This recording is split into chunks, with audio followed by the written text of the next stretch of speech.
Sirdaryo viloyati qo'riqlash boshqarmasida xodimlar va ularning oilalari bilan muammolarni o'rganish va hal etish, ularni tizimdagi yangiliklardan xabardor qilish maqsadida uchrashuvlar o'tkazib boriladi. Navbatdagi uchrashuv ham ana shu maqsadga qaratildi.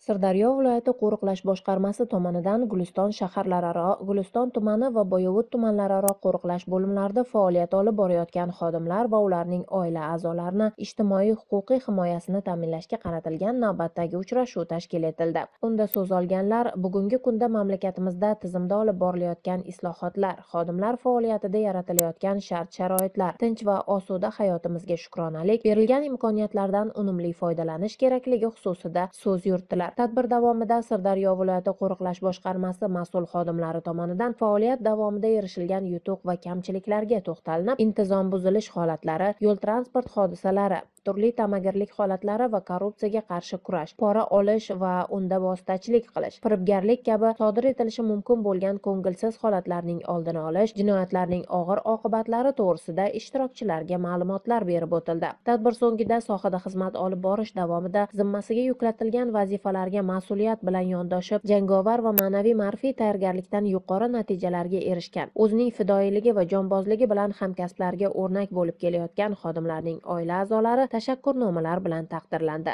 Olgan taassurotlarim juda ham katta. Farzandim Abdulakimiz Jahongir bolaligidan qiziqib kelardi shu sohaga. Farzandim kelajakda harbiy bo'laman va sizga rahmat olib kelaman deb aytganda, mana shu so'zlarning ustidan chiqdida mana yillar o'tib, men shuncha xodimlar ichida meni farzandim taqdirlanganidan xursandman.